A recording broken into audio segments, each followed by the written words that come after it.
Desbravadores e desbravadoras, iniciando o 11º episódio do podcast Fatia do Futuro. Eu, Márcio Dalcin, e ao meu lado, Cristiano Quadri. Cris, como é que tu estás? Estou ótimo. Estou muito bem com essas duas pessoas, esses dois convidados. A gente acertou na mosca, dois jovens, inteligentes. Tenho certeza que vai ser um grande podcast com muito assunto bom para nós debater. Eu acredito na rapaziada. Eu me lembro muito bem quando eu era mais jovem que sempre se falava que os jovens seriam o futuro, né? Que eram quem iam salvar o mundo, né? Melhorar a nossa vida social e assim por diante. Eu confesso que eu já estou ficando um pouquinho mais velho. Acho que eu fiz um pouquinho já a minha parte. E hoje a gente trouxe dois jovens. A Sofia Maia, né, Sofia? E o Marcos Ruschel. Marcos, primeiro, te apresenta. Quem é tu? Vamos lá. Eu sou o Marcos, muitos me conhecem como Ruschel, principalmente na área da comunicação, porque quando eu fui trabalhar na TV, já tinha um Marcos. Então, virou a segunda pessoa, né? Tu vai se confundir, então ficou o Ruschel. Então, o pessoal me conhece muitas vezes por Ruschel. Trabalhei em várias áreas da comunicação, né? Trabalhei com TV, trabalhei rádio. Comecei com um impresso lá, foi o que me despertou para ir para a área do jornalismo, né? Trabalhando no Fala Santo Antônio. Foi meu primeiro trabalho na área de comunicação. Era um jornal impresso que a gente tinha no bairro. Então, foi aí que começou. Fui para a área de política também. Fui um bom tempo assessor do vereador Hanzi, né? Na época. Atualmente tem um canal no YouTube, na área de café. Então, patrocinado. Então, é um negócio hoje, né? Então, o que muitas achavam que era piadinha, do blogueirinho, do não sei o quê, é um negócio, né? E graças a esse negócio, a partir dele, vendo que dá certo, muitas empresas me contratam hoje, né, na área de mentoria, treinamento de equipe para criação de conteúdo para rede social. Então, hoje isso também é uma empresa, né? Então, até o Márcio tem uns cafezinhos, né? Essa é uma das marcas que eu represento, a Coffee Mais. Parceria também com a Philips Valita, que é uma marca nacional, né? Mas depois eu vou dar mais detalhes aí, não vamos queimar tudo no início. Combinado. Aí, né? Sofia, quantos anos, Sofia? Eu tenho 17 anos, sou estudante, estou terminando o 3º ano do ensino médio e eu também sou bolsista de iniciação científica no Laboratório de Paleobotânica e Evolução de Biomas e voluntária no Laboratório de Química. Eu iniciei no meu primeiro ano, lá em 2023, e eu sigo até hoje. Lá, as nossas pesquisas no laboratório, paleobotânica estuda os fósseis das plantas, né? E aí a gente estuda, assim, as mudanças climáticas ao longo do tempo geológico. Então, como o clima foi no passado, como ele é hoje, toda essa relação. E nem só isso, né? Estudamos as plantas, as classificações. Mas, enfim, não vou me estender nesse assunto. Para além disso, sou ativista socioambiental, ambientalista, né? Me considero ambientalista porque, além de gostar muito do planeta, da natureza, eu gosto muito das pessoas. E eu acho que é isso, a gente quer cuidar do planeta para cuidar das pessoas que estão aqui. Que legal. A Sofia, a gente estava conversando antes, todos ou a maioria de vocês sabem que eu tenho uma pizzaria, que é a Pizzaria Chef Leão. E o pai da Sofia, ele é nosso cliente faz uns 12 anos, que é desde o início da pizzaria. E a Sofia me lembrou de uma história de um dia que ela esteve na pizzaria, pequenininha ainda. Termina essa história, Sofia. Coloquei a touquinha e entrei para ver como é que funcionava o processo de montar a pizza. E foi a única vez na vida que eu entrei dentro de uma pizzaria assim, foi muito marcante. Isso te marcou, né? Com certeza, e é a minha pizza favorita até hoje, eu sou bem bairrista com isso. Que legal. Independente da pizzaria ser a Chef Leão, ou independente da empresa, eu só trouxe esse dado, essa informação, porque muitas vezes, Marcos, são pequenos detalhes que marcam a vida das pessoas, né? Às vezes, vocês podem ter o melhor programa de marketing, ter os melhores equipamentos, ter a melhor estrutura de marketing para mostrar o produto, enfim. Mas só o fato, de repente, de pegar, né, um cliente e levar ele até a produção da pizzaria E uma criança ainda mais marca muito, né? É a forma de fidelizar o cliente, né? Exatamente. Óbvio que tem que vir acompanhado de um produto bom que dê continuidade àquela experiência que teve lá naquele momento, né? Fala um pouquinho mais no marketing com relação a isso. Vamos lá, então. Isso acontece um pouquinho, e até quase adiantei antes aqui, né? Mas algumas empresas que eu atendi passaram por um pouquinho essa questão da gente estruturar, fazer toda a estrutura de estratégia, criar todas as ações, né? Ter quem execute, tá tudo rodando certinho. E chega na hora do atendimento interno, peca. Né? Porque o marketing, ele ajuda, ele impulsiona, mas a gente precisa ter esse atendimento. A gente precisa ter esse atendimento 1 a 1, né? Isso fideliza muito. Até tem alguns negócios na área do varejo que eu atendo, né? E tem crescido muito. Se discute muito e tem muita compra, né? Em e-commerce, isso está muito mais forte. Mas os negócios locais que sabem utilizar, se posicionar como um negócio local, conseguem vender mais. Só que aí não é preço, aí é valor, né? É entrega, é isso. É ter um atendimento diferenciado. Né? A gente tem exemplo de lojas que estão colocando cafeterias dentro da loja. Né? Estão colocando restaurantes dentro de lojas, né? Justamente para tu trazer experiência para dentro. Né? Ter o cliente que passa mais tempo lá, ter algo diferente. Isso tu não vai ter no e-commerce. E daí não importa o preço que tu está cobrando. Tem um cliente que eu atendo na área do comércio aqui da cidade, Lajeado, que o cliente, e eu parei um tempo lá para ver a relação, né? Ele chegou num ponto que o cliente entra lá dentro, o cliente chega, eu preciso de uma solução para isso. Ele não pede o preço. Eu preciso de uma solução para tal coisa. E ele vai ter a solução dele, ele sai feliz. E não é o preço. Né? Porque o preço, ele poderia muitas vezes comprar o mesmo produto mais barato na internet. Mas muitas vezes ele não tem o conhecimento. Né, que o atendente vai ter, e é o atendente que ele vê na rede social, é o atendente que ele vê na rede social, então já é amigo dele, Passa uma confiança. né? Passa confiança, tem tudo isso, então... E o cafezinho eu acho que Faz diferença. Vamos falar da qualidade do café ou não? Daqui a pouco a gente fala na qualidade do café. Sofia, a gente entra um pouquinho também na parte do marketing. Tu comentasses, a gente estava falando, né, sobre o plantio de árvores, né? Tem a questão física, que é ir lá e plantar a árvore, né? Claro. Mas também tem a questão de experiência e a questão do que a gente deixa com isso, né? Porque isso vai para as redes sociais. Isso também deixa um ponto de interrogação na cabeça de muitas pessoas que de repente não se dão conta da importância, né, do plantar uma árvore. A sociedade, ela meio que se fechou com relação a esse tema do ambiente ou do meio ambiente, ou ainda não, ainda dá para dialogar sem ter aquelas questões muito dos ecochatos, aquela questão toda de que só quer aparecer isso, aquilo. Esse é um comentário bem comum, assim. Tu dá uma opinião, tu fala uma coisa concreta, assim, com embasamento científico, e aí vão lá, que ecochata. Só pensa no meio ambiente. E não é isso, sabe? Enquanto a gente continuar tratando o meio ambiente na sociedade como uma pauta secundária, a gente não vai ter qualidade de vida. Eu acho que é isso que a árvore significa. A árvore é qualidade de vida. E aí, quando a gente fala assim, tem vários temas no meio ambiente, né?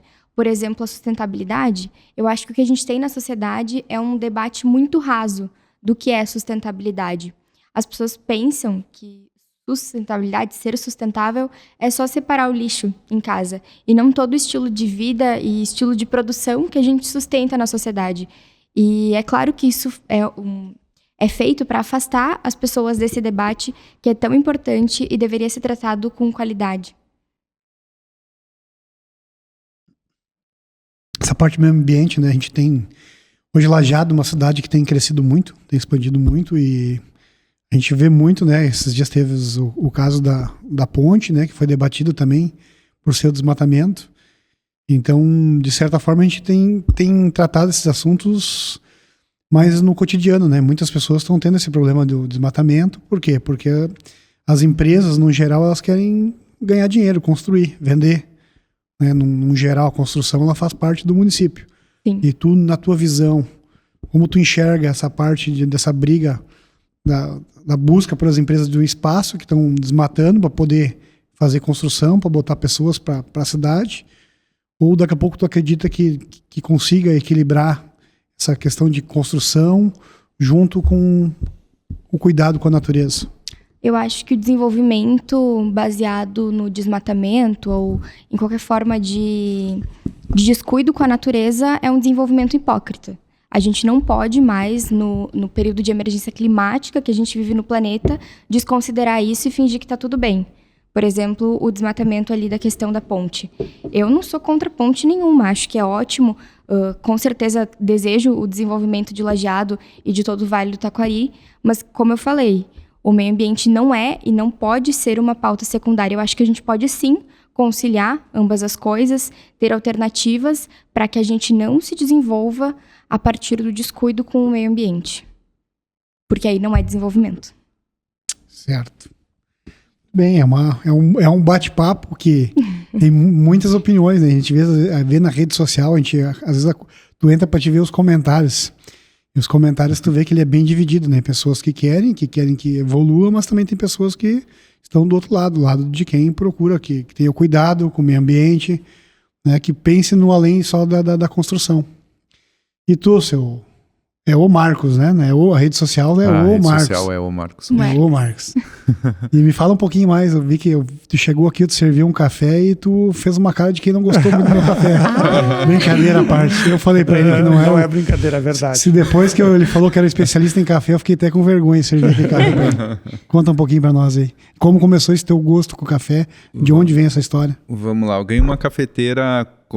Eu sempre gostei de café há muito tempo, assim, tanto que eu conto sempre a historinha de que eu comecei com 7 anos, eu cresci no interior, né, então a gente tem que aprender a fazer tudo, né, então com 7 anos eu acordava cedo, né, 5 da manhã eu levantava, mais ou menos, e daí meus pais me ensinaram a fazer o café para, né, não precisa acordar tão cedo, né, então eu acordava, eu fazia. Então eu esquentava meu leite lá, fazia café com leite, solúvel mesmo, daquele jeito, e assisti Telecurso 2000, né? Vocês lembram?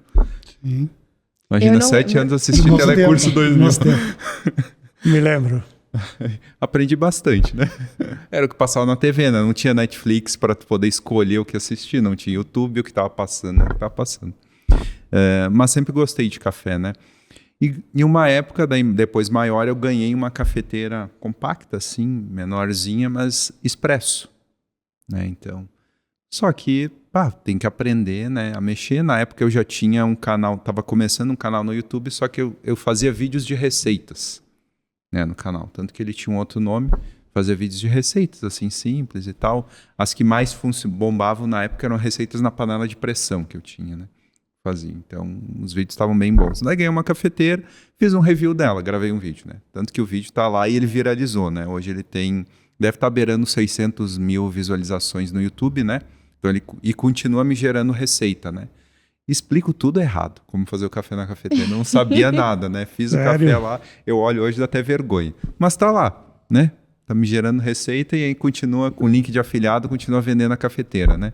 Então, que daí também são formas de receita ali na internet. Mas daí fui buscando mais conhecimento, fiz um curso de barista, então certificação internacional. Então hoje eu entendo mais de café, né? Realmente, né? E o preparo também dele.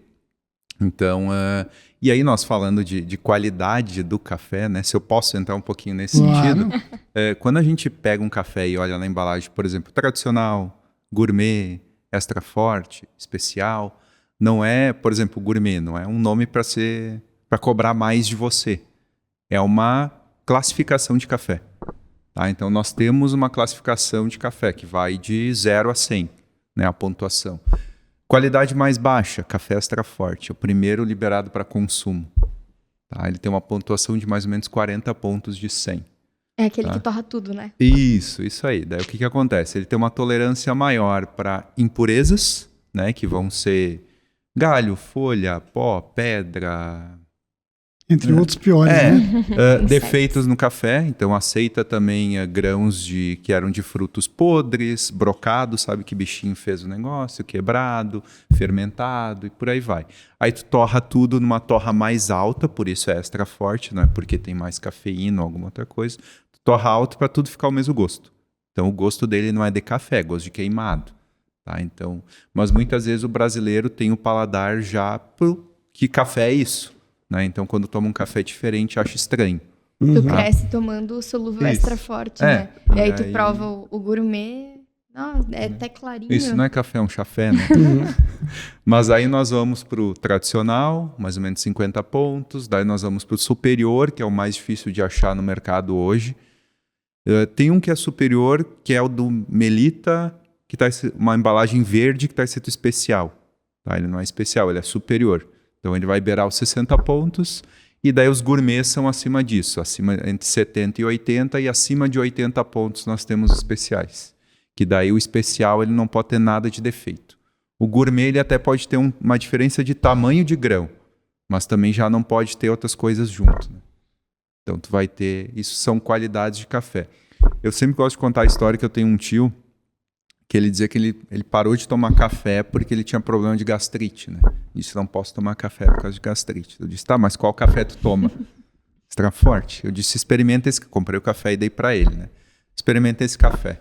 Ele começou a tomar o café e terminou a gastrite dele. Então hoje ele só toma café especial. Era por causa da torra excessiva do café, que atacava o estômago. O meu colega, o esquerdinho, sofre com isso. Ele não toma mais café hoje, o passado de cafeteira, porque dá azia, né? Tem que ser um café um pouco melhor. Muitas pessoas têm esse problema. E daí vem o teu gosto daí. Então isso virou a tua profissão. E virou uma profissão. Hoje é um dos meus braços de atuação profissional, né? O canal ele porque ele tem as suas fontes de renda também, né? E daí dentro dele tem a sua diversificação, né? Por exemplo, o vídeo gera receita com AdSense, né? O YouTube paga por visualização, né? Tempo de exibição. Tem os links de afiliados. Tem a parceria com marcas, né? Como hoje eu tenho com a Coffee Mais, por exemplo. Tem com a Philips Valita também, hoje. Que aí além deles fornecerem os produtos, também tem o valor que eles pagam pela criação do conteúdo também, né? Então, e por aí vai. Daí outras marcas internacionais, por exemplo, de e-commerce também, por exemplo, o AliExpress, Temu, essas aí também, elas, além de liberar voucher, elas pagam, elas têm comissão, têm as parcerias com influenciadores, então... Tudo vira uma empresa, né? Um canal no YouTube, no caso. O café, a gente está observando, por exemplo, essas, não brigas, mas o Brasil ele é um grande exportador de café, né?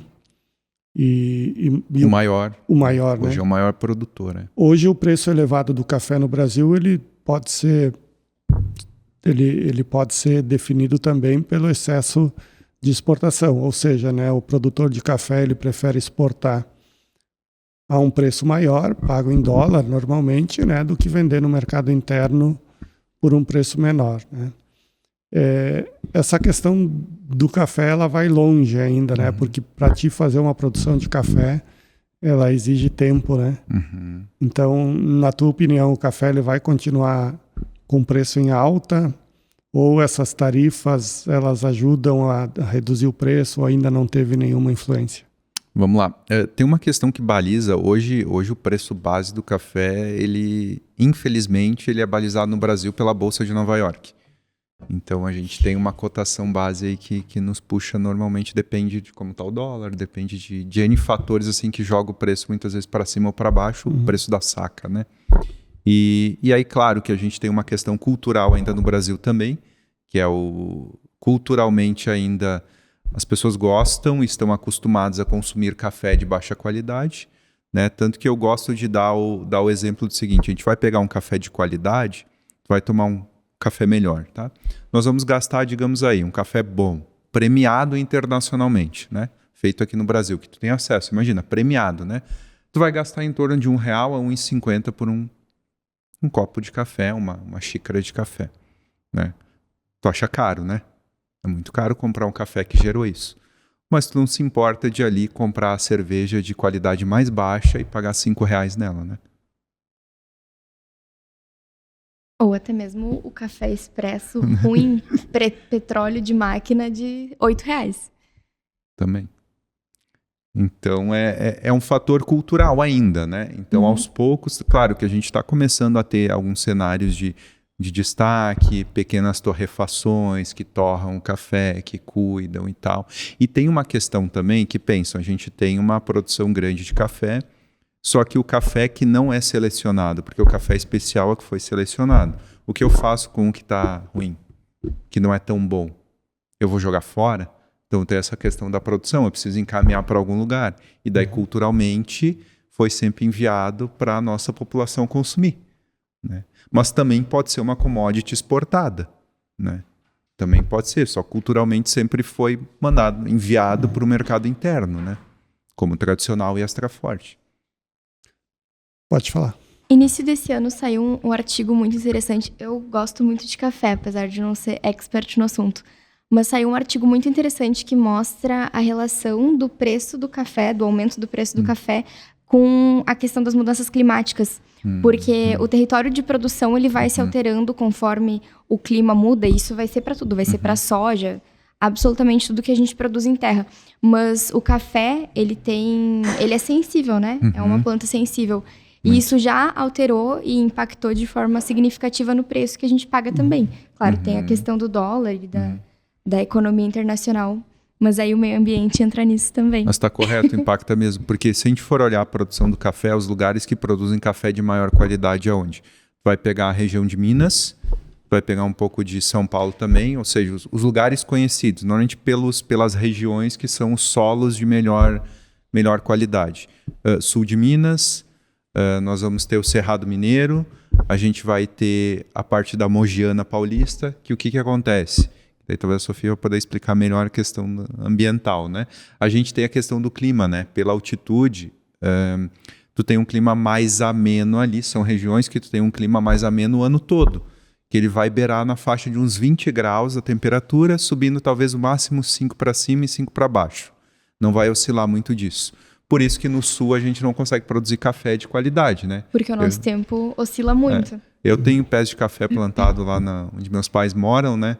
Já plantei, colhi, fiz manualmente a seca, torrar, não ficou bom. É que o nosso clima não ajuda, não contribui, né?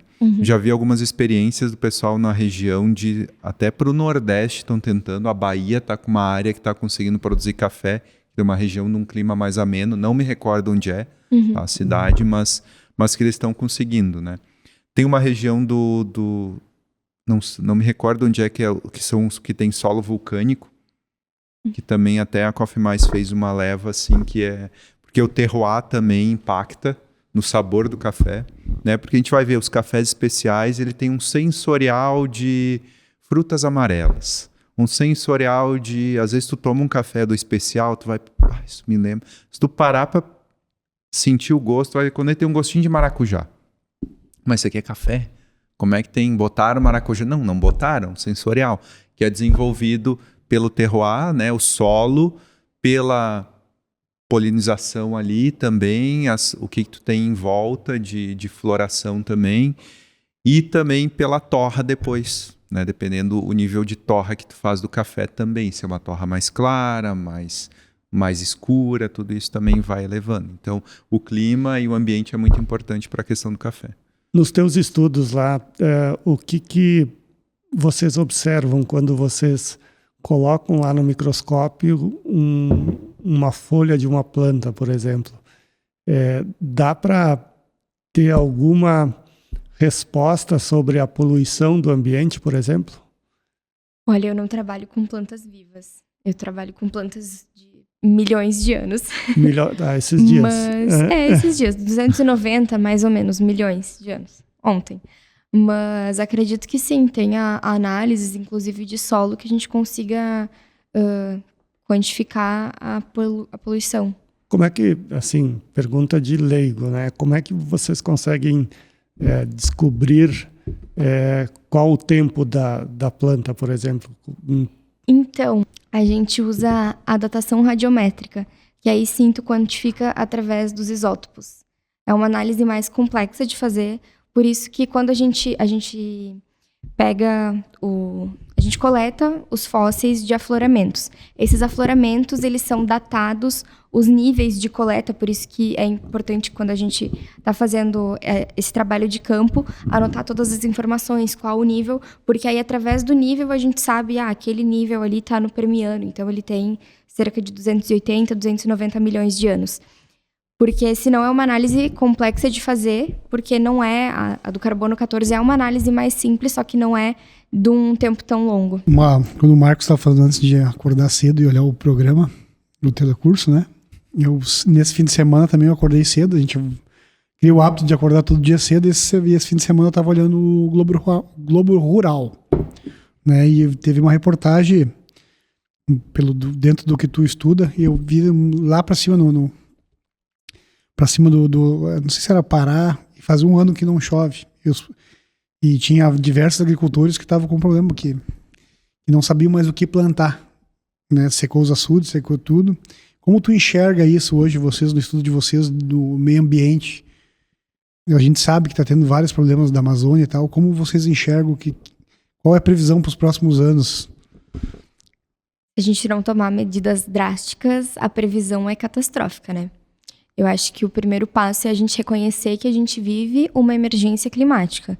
E aí, por emergência, então, as mudanças climáticas, enfim, esse termo todo ele foi adotado tanto pela ciência quanto pelos governos para mostrar, olha, estamos num estado de urgência global, a gente precisa mudar agora. Que nem isso que tu falou no início das juventudes, do futuro, a gente não tem mais previsão para estar lidando só com o futuro.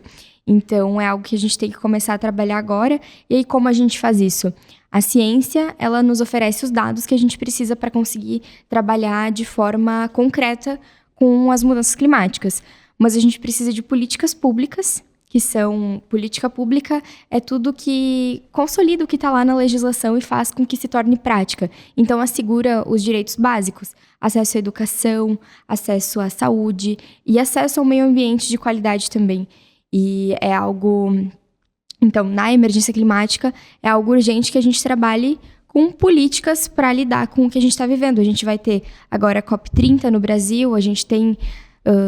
enfim, temos tratados, tem o de Estocolmo, 72, há muito tempo, onde a gente tem metas climáticas do que precisa ser atingido. E agora, há pouquinho tempo, umas semanas, a gente chegou no primeiro marco de não retorno, que é com o branqueamento dos corais, que é algo que não tem mais solução. E é por isso que é um tema que a gente tem que debater com certa acessibilidade, porque todo mundo precisa saber disso, sabe? Isso foi porque a água está muito quente?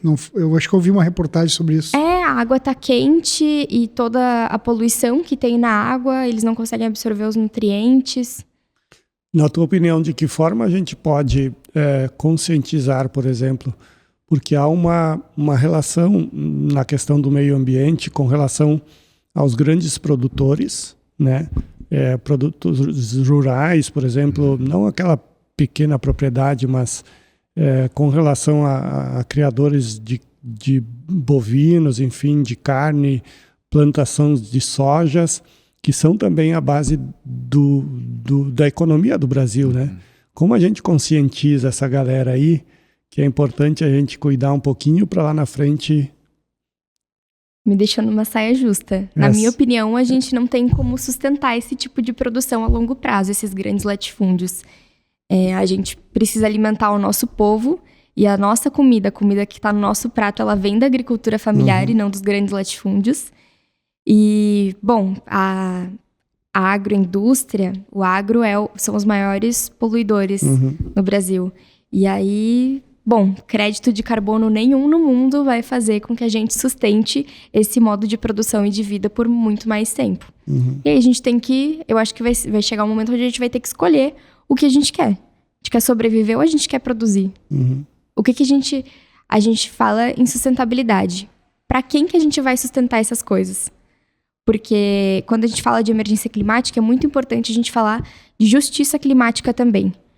As pessoas que mais sofrem com as emergências climáticas são as que menos causam impacto. E a gente tem isso na questão micro, aqui, mas a gente tem isso na questão macro também. Quem mais polui o meio ambiente é o norte global. E quem mais sofre com a emergência climática são os países subdesenvolvidos e nós do sul global.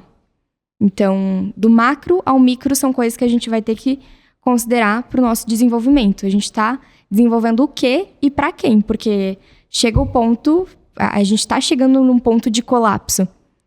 E tem uma frase de Ailton Krenak, que é um pensador indígena, uma grande liderança, sociólogo, ele tem livros muito bons publicados, que ele diz: a nossa missão é adiar o fim do mundo. O fim do mundo está chegando, do jeito que a gente está vivendo, a gente está se encaminhando para isso. Talvez a nossa maior missão da nossa geração, a minha e a de vocês também, seja achar uma maneira de adiar isso. Sabe, Sofia, que tu falaste isso aí, a gente começa a pensar, né? Antigamente tu andava lá com o teu veículo, grande parte não tinha ar-condicionado, tu mal abria a entrolinha ali, tu pegava o vento, e hoje tá num extremo assim que hoje o verão ele tá muito quente, tu não consegue mais ficar sem um ar-condicionado, tanto nas residências quanto nos automóveis, né? Uhum. E no inverno tem sido um inverno rigoroso também, começou a ficar um pouco mais frio, tu sofre um pouco mais, nós temos um clima mais úmido. O que pode ser feito a curto prazo para melhorar isso na tua concepção? A curto prazo, assim, é difícil falar sobre isso, porque mesmo que a gente faça assim, agora ninguém mais vai andar de carro, para todos os carros do mundo.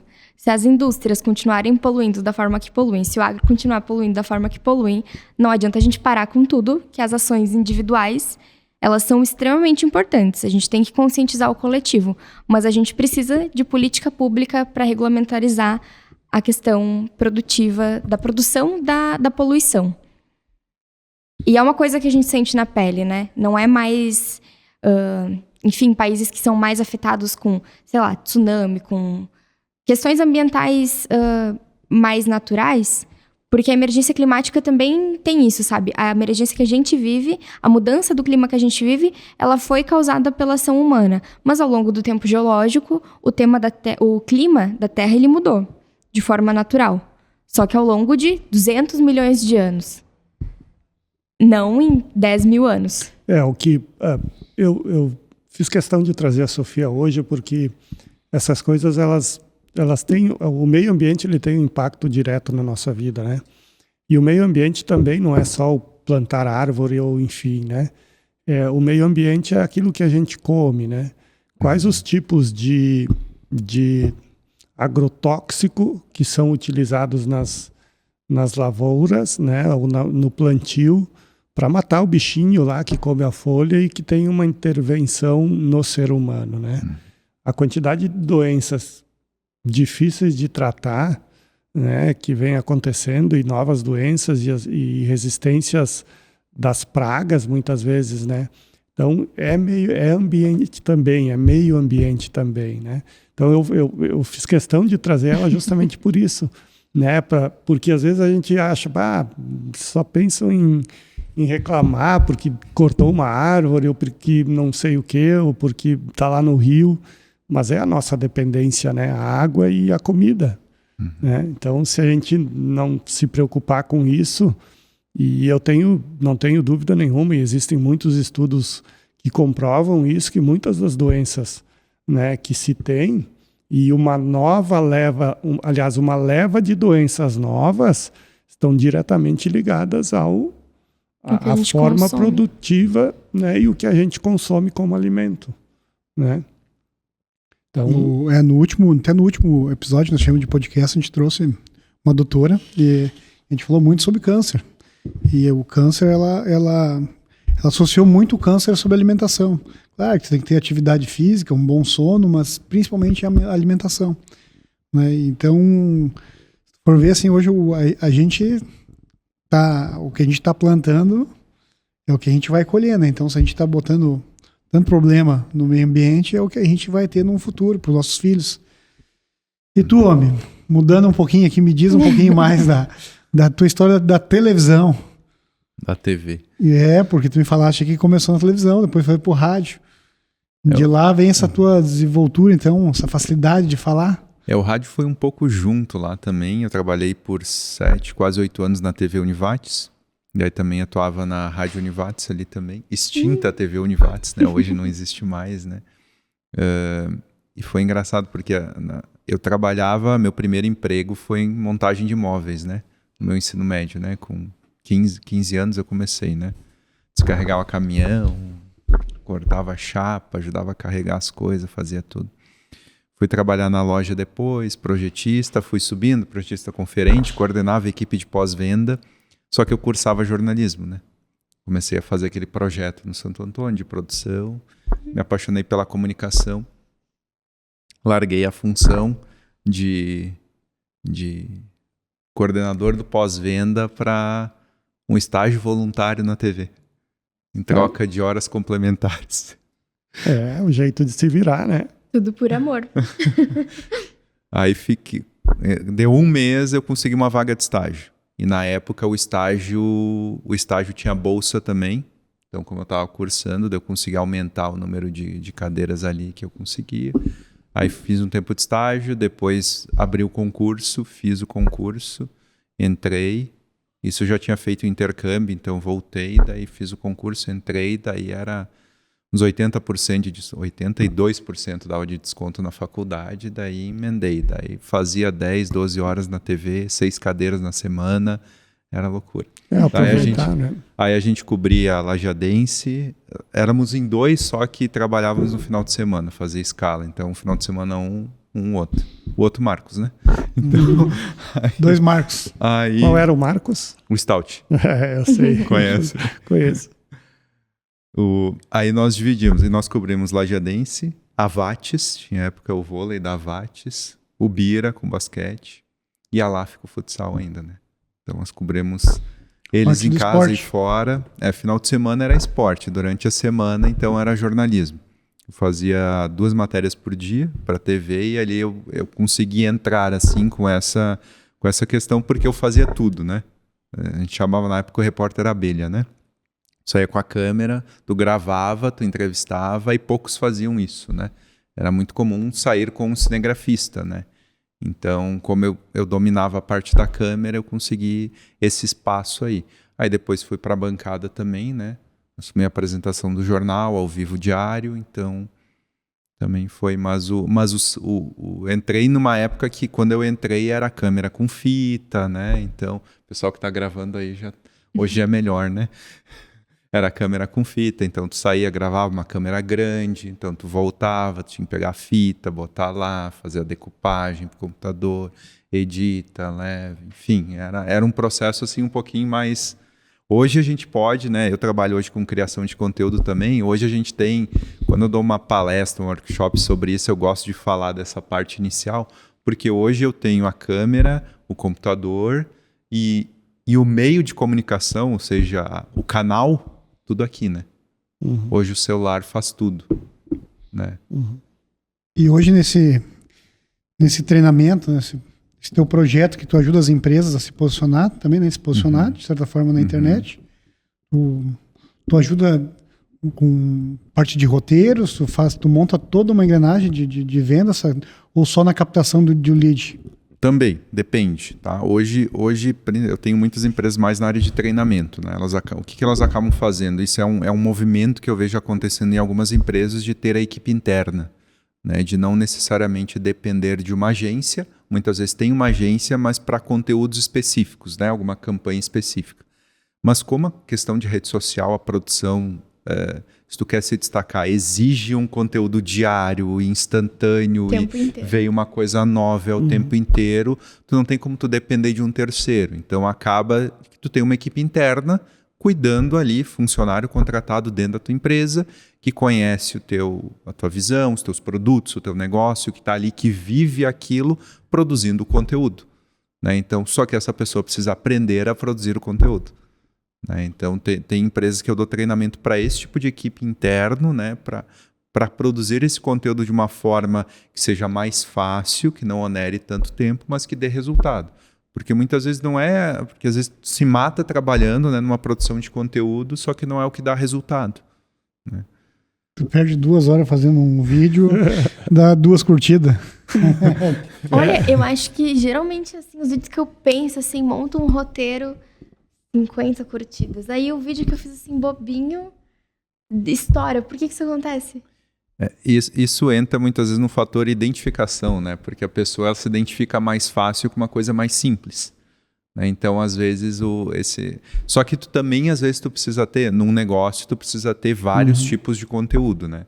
Esses vídeos normalmente são conteúdo, talvez um topo de funil ali, que vai atrair mais gente, vai engajar, mas não é um conteúdo que vende. Né? O conteúdo que vende, muitas vezes, ele alcança menos gente, mas ele pode gerar uma venda, ele é um de fundo de funil, então tu tem formatos diferentes, né? Pode-se dizer que hoje as empresas elas estão meio que desesperadas atrás de profissionais de marketing, no sentido de fazer essas produções, vamos dizer assim, esses conteúdos? Não? Então, eu acho que estão. Porque assim, o meio de comunicação hoje é esse, né? Tinha uma época que tu imprimia panfleto e distribuía, né?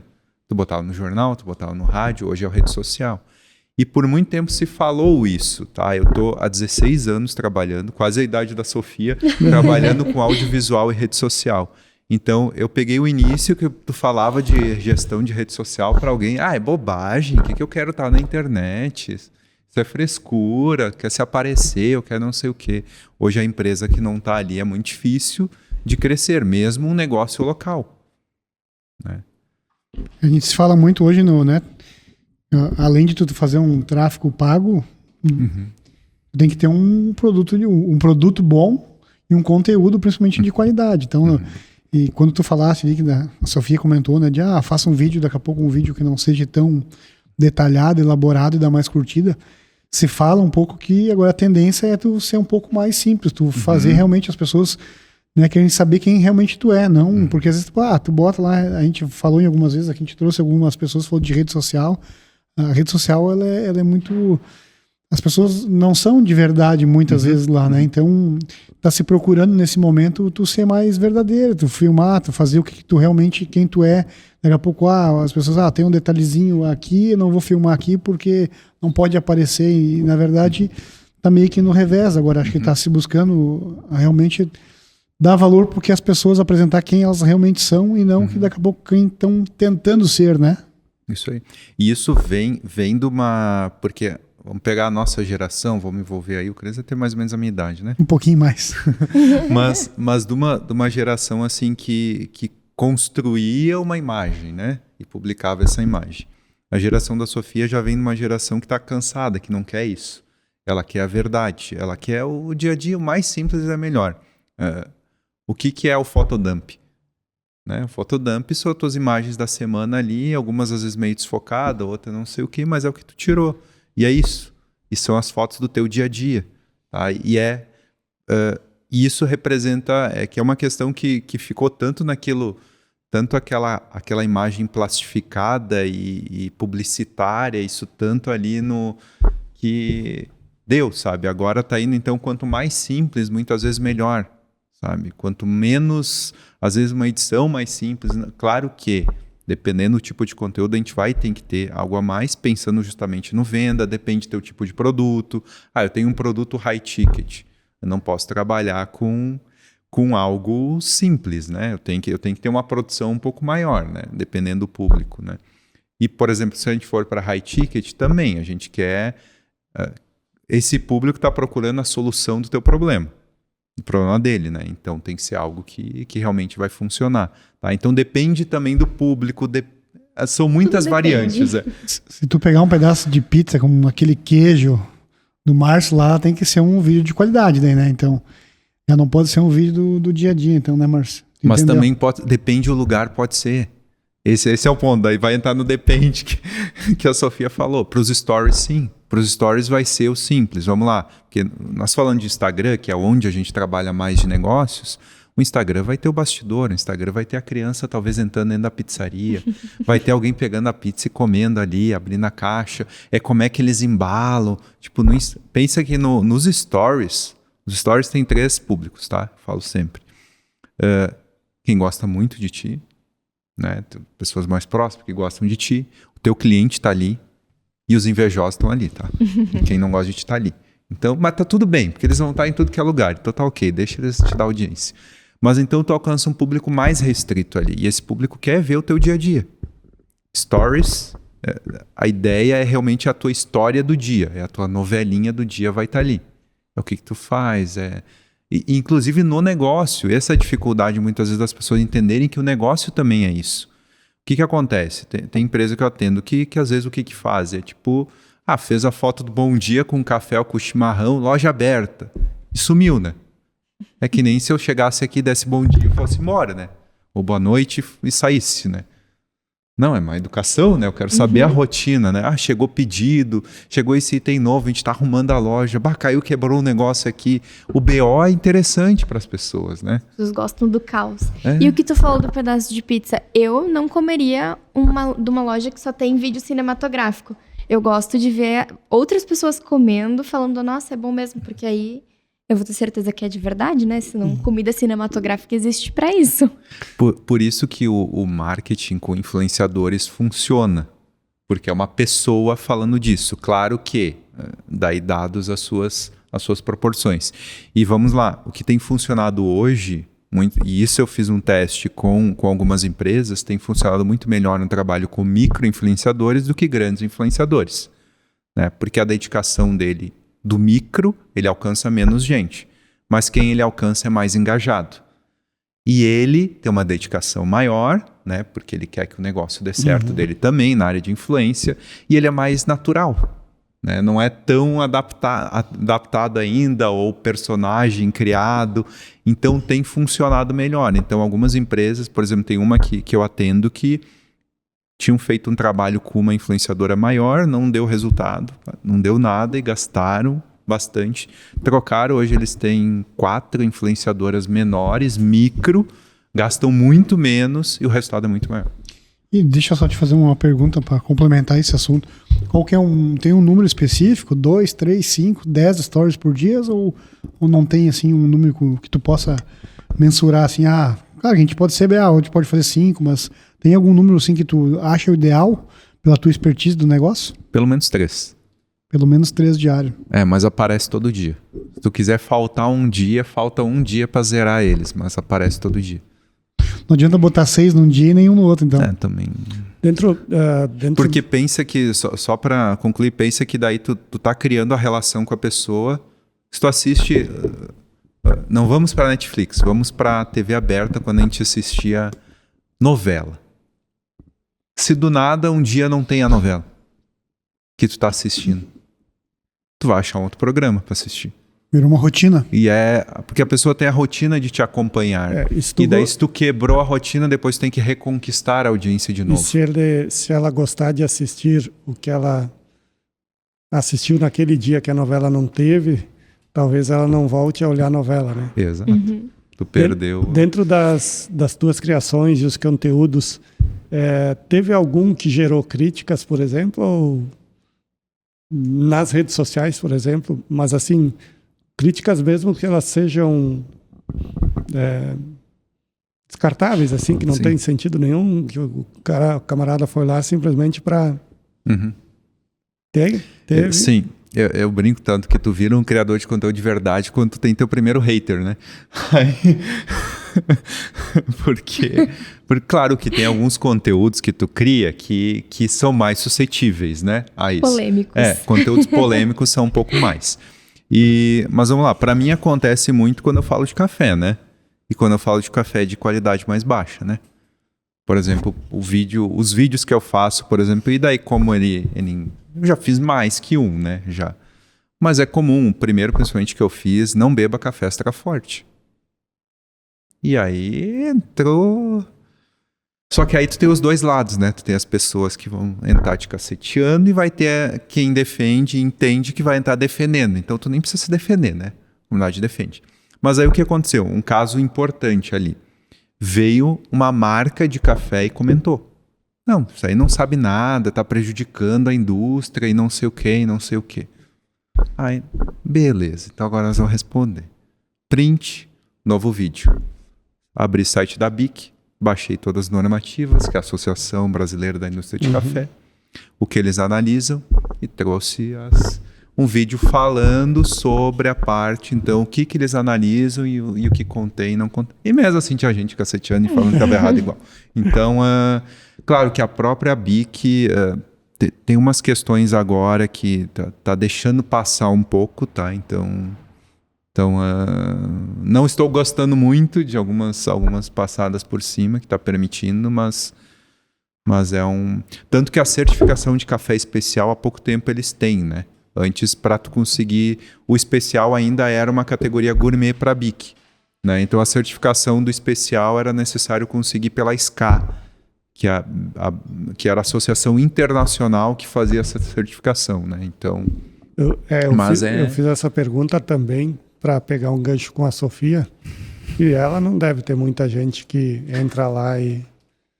Não? Imagina, quase nada.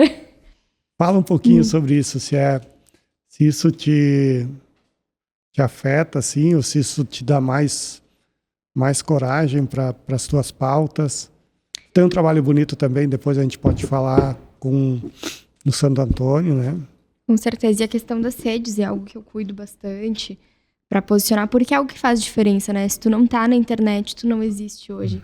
As pessoas, elas levam muito mais em conta o teu perfil. Mas tem isso, né? A minha geração, eu sinto que a gente tenta ser o mais verdadeiro, o mais rotineiro possível. Eu adoro postar foto dump. Mas a questão dos comentários, quando tu falou que depois que recebe o primeiro hate, a gente pode se considerar. Eu tenho recebido bastante, porque o que eu exponho são as minhas opiniões, né? Que eu acredito. E tem muita gente que não sabe lidar com isso. E aí, só que os comentários, eles não são leves, né? Não vou nem citar aqui, porque eu acho que não pode sair aí. Mas de uma forma geral, né? Eu trago esse tema porque ele é relevante, né, Marcos? Sim. E tanto na questão profissional quanto na questão pessoal, às vezes as pessoas elas não sabem delimitar, né? E parece que hoje, até um acréscimo, parece que hoje... A gente já segue com a tua...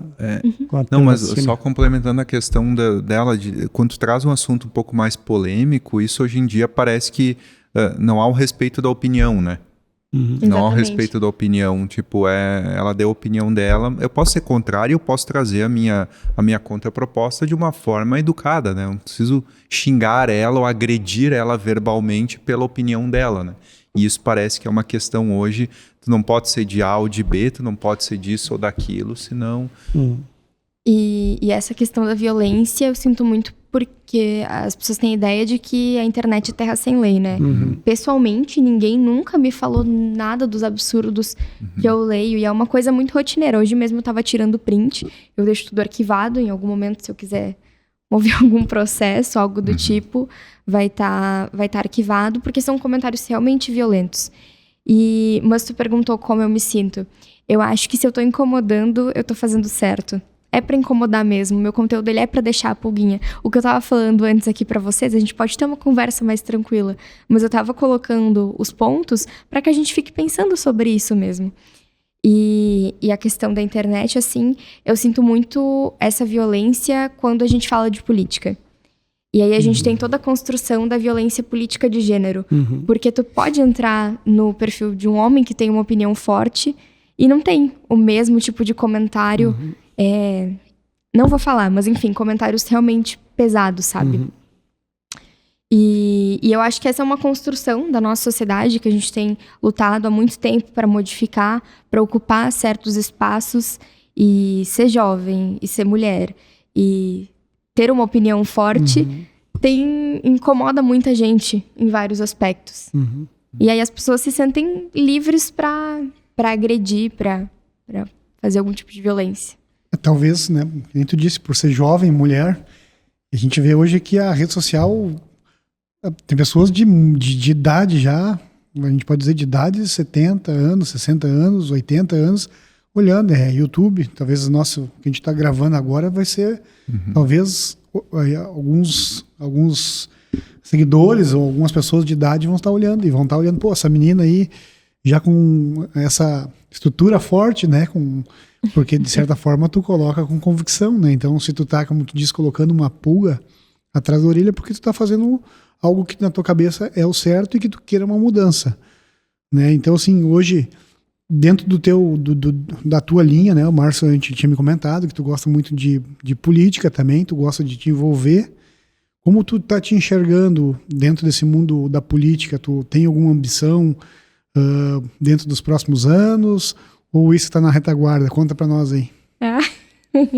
Podemos falar sobre isso? Não foi combinado, tá? Claro. Não, com certeza eu tenho intenções bem claras e projeções também, e acredito que parte do trabalho que eu faço é com intenção, né? Eu não faço as coisas à toa, não falo as coisas à toa, e se eu acredito em algo, é por isso que eu vou estar lutando. Então, 2028 a gente tem a próxima eleição municipal, ano que vem a gente tem eleição estadual, federal, pretendo estar dentro de campanhas e futuramente lançar a minha também, com certeza. O Cris faz essa pergunta, mas ela é importante porque é através da política que a gente consegue mobilizar muito mais coisas, né? Através da política a gente consegue colocar os nossos desejos, os nossos pensamentos positivos e não individualistas, né? Com certeza. A possibilidade da gente conseguir a mudança através da política ela é muito maior do que se a gente não está na política, né? E estar na política também ela demonstra que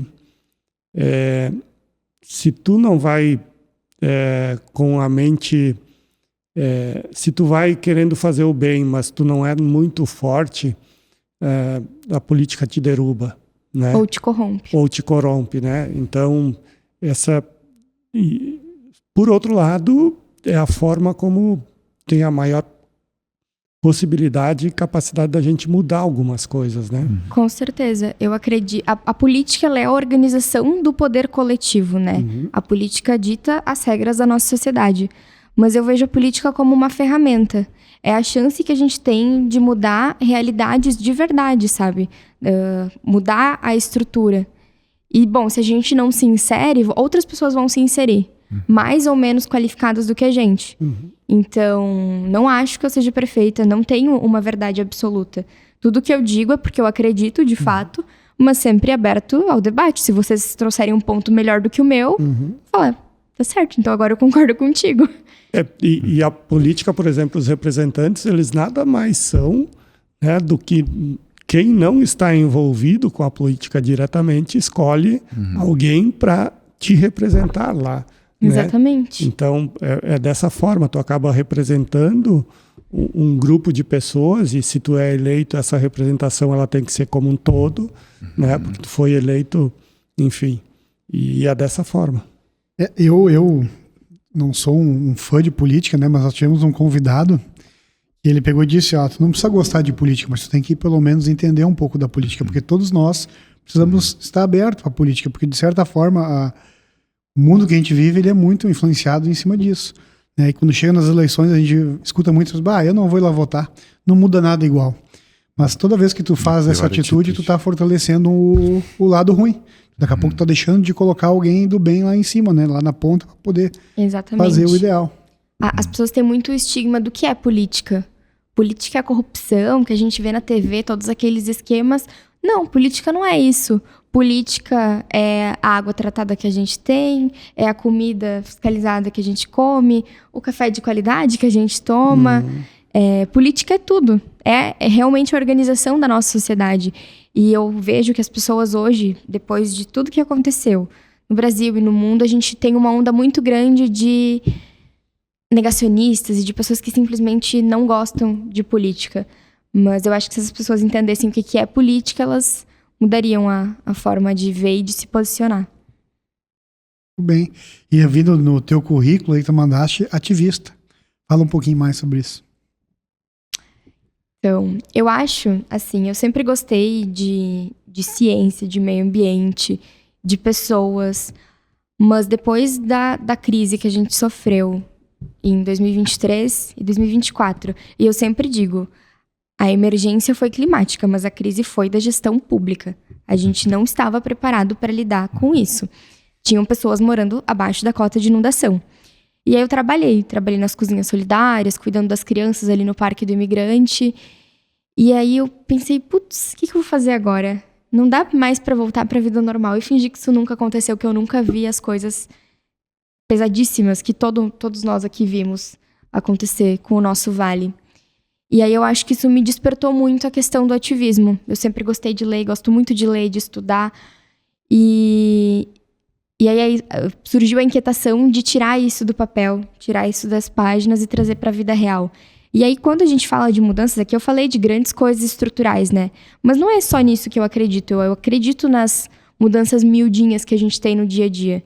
Como, por exemplo, a educação ambiental com as crianças, ou plantar uma árvore. Entendi. Eu tava pensando aqui, ela tava escutando ela falar, eu tava me lembrando que a gente teve uma mulher aqui, né, que foi a primeira do cartório, né? Do cartório, e ela já é uma mulher super madura, uma mulher super inteligente, a Juliana Fomer, né? E daí tu escuta tu falando com 17 anos nessa personalidade, a gente vê a importância que, né, quando eu e o Márcio, a gente propôs esse podcast, a gente pensou muito, né? Tanto que ficou um bom tempo no papel, e a ideia era sempre trazer um homem e uma mulher, para dar igualdade. A gente vê, imagina uma menina de 17 anos com essa personalidade forte, dominando, tenho certeza que... E se virando sozinha, né, Sofia? Que vai para frente. E falando em currículo, se tu me permite, eu acho que eu vi um cara botou, ele corre, isso? Também. Maratonista? Ainda não. Mas não, quase? Ainda não. Meia maratona, onde nós estamos? Meia maratona, mas não em prova ainda. Aonde nós estamos? Vai Conta vir pra a nós, primeira então. em prova. Em prova já foi 12 quilômetros, né? Já fiz meia, mas só treinando, não em prova ainda. Né? Esse é o próximo desafio. Eu ouvi em algum lugar, ou eu li em algum lugar, que a grande maioria das pessoas bem-sucedidas, né, nos negócios, elas têm alguma atividade física onde elas se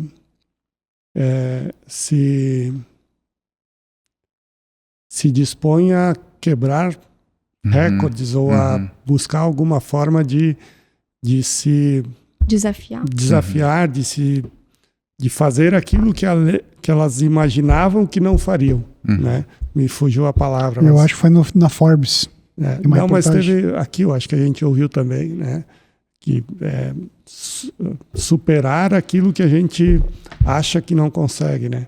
Então, e na corrida isso é o Cristiano Quadri, o Cristiano Dickel também, que veio aqui, ultramaratonista, né? Também, então, bem-sucedidos. Mas dado, daí falando, o Márcio pegou um gancho interessante, que é a questão do desafio e de se desafiar. Eu tive há uns 2 anos e pouco, eu tive um descolamento de retina. Né? Eu acordei de manhã do nada, dia 1º de janeiro, primeiro dia de férias. Acordei com uma mancha, assim, um desfoque assim, no olho, assim, achei que era uma sujeira, mexia, não saía, alguma coisa assim estranha, e começou a escurecer. Eu fui no oftalmologista, encaminhou direto e a retina desse olho estava descolando, né? Ela levantou assim internamente, que a pelezinha de dentro do olho, né? Ela descolou.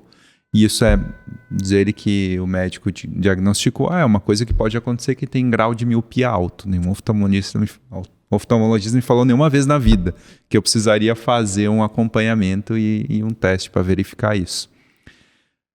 Cirurgia complicada ali para realmente colar ela de volta. Então, tanto que até hoje eu já não usava mais óculos, que eu tinha feito a correção, né? Mas tive que voltar a usar, porque hoje eu tenho inclusive tem uma perda que não retornou, né? Nesse olho eu enxergo uma distorção com ele, assim.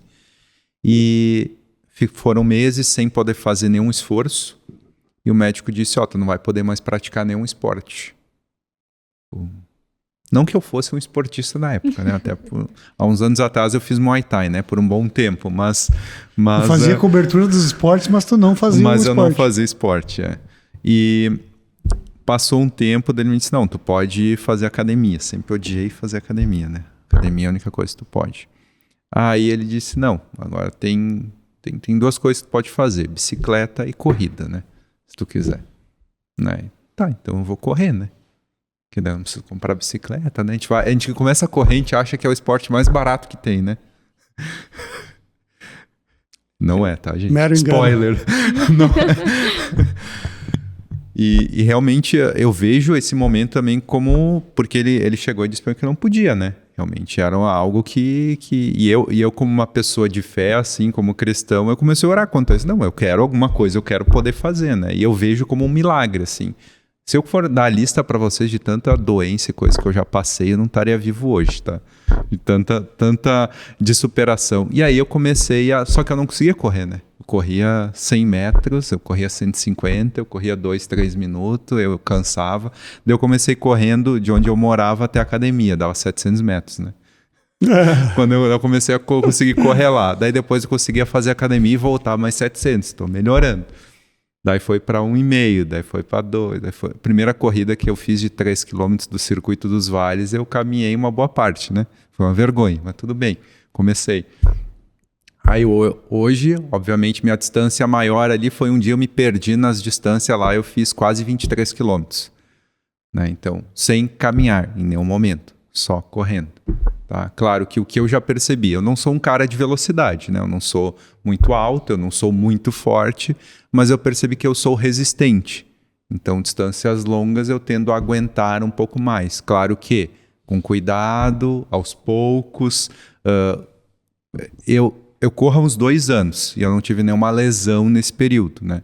Justamente pelo cuidado e não vou me exceder porque eu sei o quão difícil foi eu poder estar fazendo isso hoje, né? Então, claro que quero fazer uma meia maratona e talvez uma vez, pelo menos, fazer uma maratona. Para poder dizer que eu fiz, tá bom, ok. Sou maratonista. Isso. Tu sabe? Depois que tu fizer a primeira, não para mais. Eu acho que é vício. Sabe o que a gente fala, e a maioria das pessoas que vêm aqui, realmente, hoje a corrida se tornou um esporte. Na pandemia, a bicicleta virou algo assim, uma febre. Agora a corrida tá. E se me permite, né, falar, tem um cara aqui em Lajeado chamado Gilberto. Ultramaratonista. Correu 24 horas, velho. Ele deu 500 e poucas voltas. É maluco. Não, isso sim, eu tenho que tirar Não, mas o a chapéu. cabeça Ele falou que ele no ganhou bom no sentido. final, né? Porque a cabeça dele foi muito forte. O final Ele ficou o tempo todo atrás do... Isso, do e no cara. final ele disse que ele ia conseguir, fortaleceu, então não deixa de ser é muito mais mental do que físico, né? Isso me permite também agora, no teu tema, eu tenho uma vizinha minha, tá? Que ela é se todas as pessoas fossem como ela mantém a nossa rua. Depois vai ter até um amigo nosso que ele mora na rua. Ela cuida da rua, as árvores, ela planta, ela produz a parte orgânica para os adubos e ela faz. Sem nem escutar, nem muito obrigado. E ela diz assim, a Karen, tá? Então, Karen, um abraço, obrigado por tu cuidar tão bem da nossa rua. Se todas as pessoas fossem como ela cuida dela, planta todos os tipos de chá e ela fala para as pessoas, vocês podem vir pegar. Quero conhecer a Karen. Ela lá na avenida no Dirson, na avenida João Berto Schmidt. Pode passar lá, sabe? Ela é uma massagista, tá? Tem que tirar o chapéu para mais pessoas assim, uma hora dessa tem que contar a história dela, porque realmente poucas pessoas fazem isso para mudança, como tu fala. Para nós já começar a se direcionar pro final, a gente tem uma história, né, que é a fatia da pizza, né, de como a gente se enxerga. O Márcio, né, sempre faz uma analogia de como tu quer montar a tua pizza do futuro. Porque aqui é o pedaço, fatias do futuro, né, de como tu pensa assim, nos ingredientes do teu futuro. Tu que é muito jovem, talvez de todos nós vai ter que mais estrada vai ter por correr, né? Como tu tá te enxergando, o que tu quer fazer de mudança, o que tu quer deixar de mensagem para as pessoas que talvez vão, daqui em 2028, né? Daqui a pouco vão estar votando em ti, mas como tu enxerga aí? O que tu quer deixar de mensagem para as pessoas? Eu acho que o mais importante é a gente tentar não se decepcionar tanto com o mundo, porque tem muita coisa ruim que acontece. E ter esperança nessas horas é um ato de resistência também. Eu acho que a gente vive numa sociedade hiperindividualista. É um conceito, acho que é Lipovetsky o nome do autor.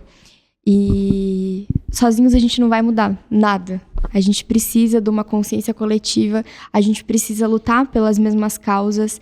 E eu acho que quando a gente constrói esse senso de comunidade e de pertencimento, porque só quem pertence cuida, a gente dá passos para o futuro.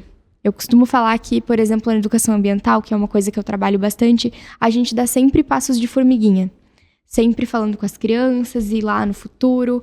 Mas para dar passos largos, eu acho que o caminho é coletivo. E é isso, que a gente possa cuidar do meio ambiente, ele é a nossa casa. Somente quem pertence cuida. Somente quem pertence cuida. Muito bem. Marcos. Vamos lá. Eu, como trabalho na área de influência, uma preocupação grande que eu tenho é influenciar para quê? Né? Então entra um pouco nessa linha também da Sofia, de pensar realmente não ser algo porque, por exemplo, mesmo que eu represente, eu fale de algumas marcas, né? Eu não vou falar de qualquer marca. Como exemplo, eu já recebi proposta de casa de aposta, e uma proposta boa financeiramente. Né? E, obviamente, eu abdiquei, porque vai contra os meus valores, né? Valores de moralidade, valores de família, de tudo, porque tu sabe para onde vai levar isso, né? E daí entra em várias questões. E é interessante, você falou de pensar no outro, né? Eu vou citar um versículo bíblico que é o que me vem à mente, que fala de duas coisas importantes, né? Mateus 28, 36 a 38 diz assim, eles perguntam para Jesus, né? Mestre, qual o maior mandamento da lei? Ele diz, respondeu Jesus, ame o Senhor, o seu Deus, de todo o seu coração, de toda a sua alma e de todo o seu entendimento. Esse é o primeiro e maior mandamento. O segundo é semelhante a este. Ame ao seu próximo como a si mesmo. E está faltando isso. Está faltando isso. Porque se eu amar o meu próximo, porque eu estou no individualismo, eu quero tudo que é bom para mim. Mas se eu quiser isso para o outro também, eu vou deixar de fazer algumas coisas que não são, né, que prejudicam o outro, que enfim. Isso é importante olhar. Isso eu procuro também cultivar nos meus conteúdos e passar, e é o que eu espero para o futuro também. Então. Sofia, qual a pergunta que a gente não te fez que tu gostaria de responder? Vixe. Ai, eu não pensei em perguntas. Exatamente. A ideia é essa. Ah, tá. Que bom. Pensa alguma coisa que tu gostaria de ter comentado, ter falado. Que a gente não te perguntou. Isso. Tá. Uma coisa, então quando tu pensa, Isso, pode vamos para aquela máquina ali, então. Marcos, qual Que foi a faltou? pergunta que a gente não te fez que tu gostaria vocês fizeram de responder? várias. Eu respondi algumas que vocês não fizeram até. Eu também fui assim, fui emendando os assuntos. Ou seja, qual o tema que tu gostaria de abordar aqui que a gente não abordou, talvez? Acho que nós passamos por muitas coisas, mas vamos lá, eu vou falar acho que um pouquinho de rede social, tá? Algo que é importante, porque eu acho que as pessoas, por mais que eu trabalho com isso, tá? É o meu ganha-pão, a rede social, mas eu acho que as pessoas estão passando muito tempo lá. Uhum. Tá? Eu conversei, a gente lá na igreja que nós congregamos, a gente tem um trabalho com jovens, com adolescentes, e a gente tem tentado trabalhar com eles essa redução, né? Porque eu me choquei com um adolescente que passava em média, 14 horas por dia na rede social. Tinha um dia que tinha 18 horas no celular dele. Gente, isso é inadmissível hoje. E ele tem 14 anos. O que vai ser o futuro? E não é exceção. Exato. Então me preocupa. Eu trabalho com isso, eu vivo com isso, mas é Gente, tá faltando olho no olho, tá faltando a gente conversar, tá faltando tirar o celular da frente. Ele tem que ser usado, ele é útil hoje, mas com propósito. Muito bem. Pensou? Não, eu prestei atenção no que ele tava falando. Tava tão bom ouvir ele, né? Gente, eu realmente não tô conseguindo pensar em nada. A gente falou de política, falou de meio ambiente. Alguma coisa tua que tu queira educação. falar daquilo que tu faz. Uma mensagem que tu quer deixar para as pessoas da tua idade, talvez. Pra tua idade, isso aí. Isso é bacana, porque tá na frente. Quantos livros tu já leu? Na vida ou nesse ano? Na vida. Mais ou menos. Eu acho que mais de 400, não sei. Mais de 400. Eu tenho mais de 400 em casa. Aí a mensagem pra te deixar para as pessoas da tua idade. Fala sobre isso. Da leitura. Estimula. A leitura, qual a diferença que a leitura fez na tua vida ou faz? A leitura, e aí a educação, claro, mas a leitura ela te traz vocabulário e perspectiva. A gente não tem como estar em vários lugares e viver várias vidas, né? A leitura, ela nos traz isso, ela nos traz diferentes percepções do passado, do futuro, e eu acho que é fundamental tu ter um entendimento, tu ter conteúdo para trazer para as pessoas. Lembrei de uma coisa que eu gostaria de falar aqui. Viu? Sempre que me convidam para falar, eu fico pensando, meu Deus, o que será que querem que eu fale? Porque geralmente eu estou numa posição de jovem, de ambientalista, mas o que é assunto de jovem? Juventude fala de tudo, né? Eu sempre falo isso. E aí, esses dias eu tava vasculhando as minhas coisas e eu achei uma lista de coisas que eu gostaria de fazer antes de morrer. Que meio dramático, né? Mas que eu gostaria de fazer em algum momento. Que eu escrevi lá em 2021. E 2021 não foi um ano muito fácil pra mim. Tive alguns enfrentamentos com depressão, ansiedade. Fiz tratamentos com remédios, enfim, por bastante tempo. E hoje estou ok. Mas um dos pontos daquela lista, que era bem grande, era dar uma palestra. E aí, quando eu achei isso antes de dar uma palestra que foi a maior que eu já dei até hoje, que foi para uns 700 alunos lá na Unisc. E eu fiquei pensando, o que será que a Sofia de 2021 queria dizer com dar uma palestra? Porque dar uma palestra pode significar muitas coisas, né? E eu acho, assim, refletindo sobre essa pequena colocação minha da época, eu acho que eu queria ter algo a comunicar para as pessoas. Eu queria ter algo de útil a transmitir para o mundo. E agora, com todas as vivências que aconteceram, muitas coisas aconteceram desde aquela época, eu tenho muitas coisas a dizer, muitas coisas a comunicar. E com certeza, voltando à leitura, a leitura foi parte importante disso, ter conteúdo para compartilhar. Bom, então antes de nós encerrar, o Marcos, né, na rede social, o Marcos, ele trouxe a esposa dele aqui. Então, deixa um beijão pra esposa e pra filhota que tá em casa. Pra Rebeca. E como é que é o nome da neném que tá em casa? Rebeca. Isso aí. Também quer fazer algum agradecimento de alguém que não tá aqui? Tá tudo certo? Um beijão pra minha família, pros meus amigos. Então tá. Todo mundo. É isso aí, né, então, né, Márcio? Tu faz o encerramento? Fechamos, então, o nosso 11º episódio do Fatia do Futuro podcast. Hoje, o Marcos e a Sofia. Sofia com 17 anos, o Marcos com 17 ao quadrado. Segue lá, @Fatia do Futuro Podcast no Instagram, no YouTube. Curta, compartilha, passa para os amigos. Um bate-papo leve, descontraído, sem muita pressão. Né? Obrigado, Cris. Obrigado, Sofia. Obrigado, Marcos. Até a próxima.